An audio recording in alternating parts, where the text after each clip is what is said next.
다니엘서 9장 24절.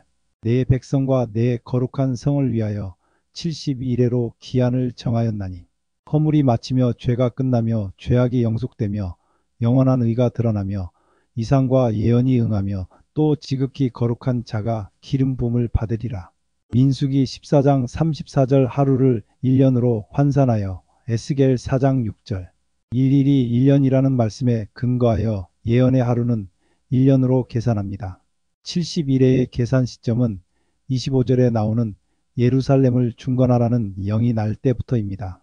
예루살렘이 이스라엘의 수도이기 때문에 이스라엘이 나라로서 기능을 회복하는 명령이 내릴 때, 즉 에스라 7장의 칙령이 내리는 BC 457년을 시작점으로 삼습니다.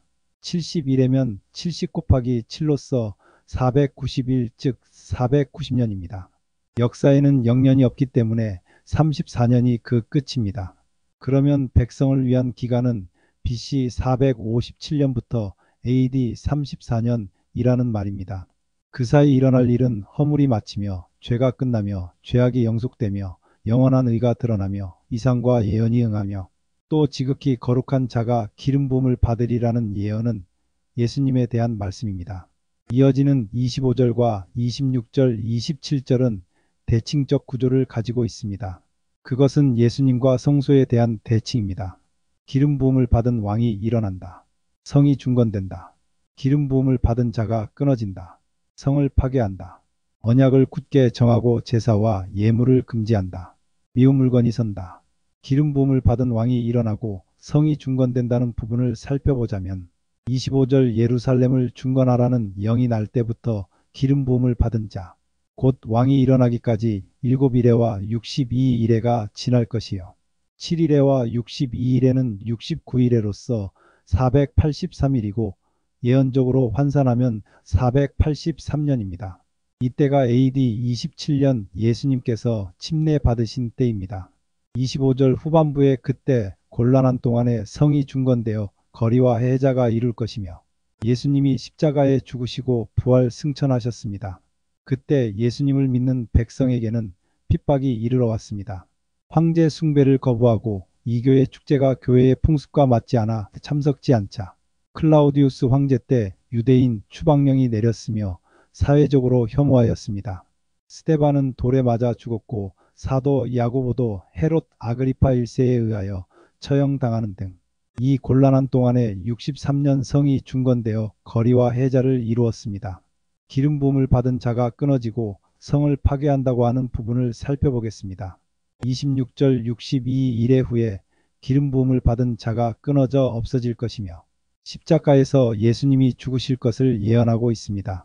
27절에서 십자가에 달리신 연도가 등장하며 이 부분을 한 번 더 설명합니다.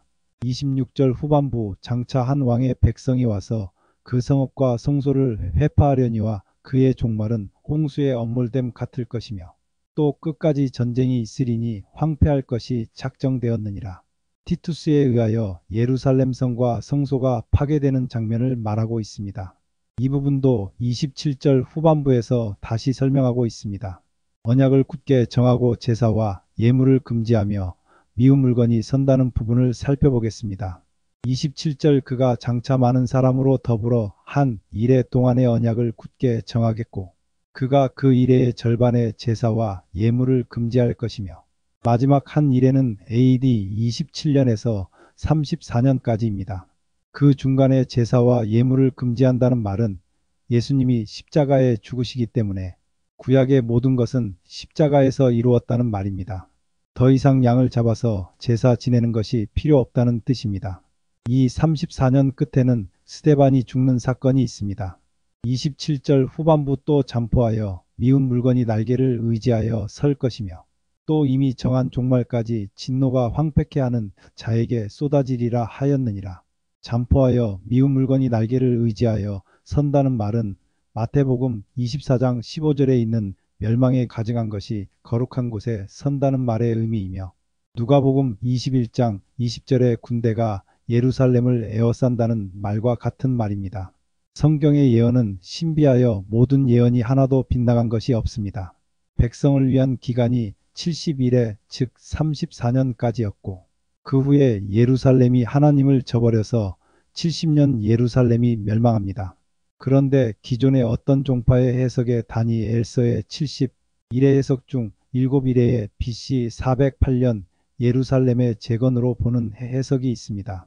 이 해석은 보통 아닥사스다 왕의 칙령 BC 457년경을 예루살렘 재건 명령이 내려진 시작점으로 보고 다니엘서 9장 25절의 첫 번째 기간인 7일에 7주 7 곱하기 7은 49로 49년가 끝나는 시점을 BC 457년에서 49년이 지난 BC 408년경으로 계산합니다.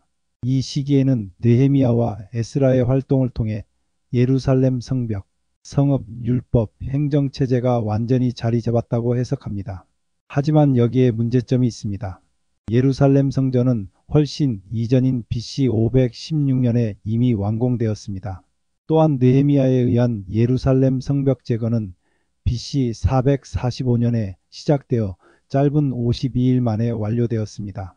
BC 408년에 예루살렘이 재건되었다는 기록은 특정 종파의 성경적 예언 해석의 특정 관점에서 비롯된 연도이며 역사 기록에서 BC 408년 재건 완성은 확인되지는 않습니다. 제가 그 종파 사람들에게 물었습니다. 7일에가 맞춰지는 시기인 BC 408년에 성전 재건의 역사적인 기록을 찾아주시겠습니까? 그랬더니 없다고 합니다. 성경에 나왔다고 그냥 믿으라고 합니다. 25절 예루살렘을 중건하라는 영이 날 때부터 기름 부음을 받은 자 곧 왕이 일어나기까지 7일에와 62일에가 지날 것이요. 그때 곤란한 동안에 성이 중건되어 거리와 해자가 이룰 것이며 왕이신 예수님이 일어나는 기간이 7일에와 62일에가 걸린다는 말이며 성이 중건된다는 말은 그 후의 일입니다. 예수님 공생의 기간 AD 27년경 성전은 아직 건축 중이었습니다. 요한복음 2장 20절에서 유대인들이 이 성전을 짓는데 46년이 걸렸거늘이라고 말한 것도 이를 뒷받침합니다. 유대 역사가 요세푸스의 기록 등을 통해 헤롯, 성전의 모든 세부 공사가 완전히 마무리된 것은 AD 63년경이었습니다. 성경 예언은 하나도 떨어진 것이 없이 전부 증명되었습니다. 아직 증명되지 않은 예언은 이제 막 일어날 예언뿐입니다. 하나님의 책인 성경은 참으로 신비한 책입니다.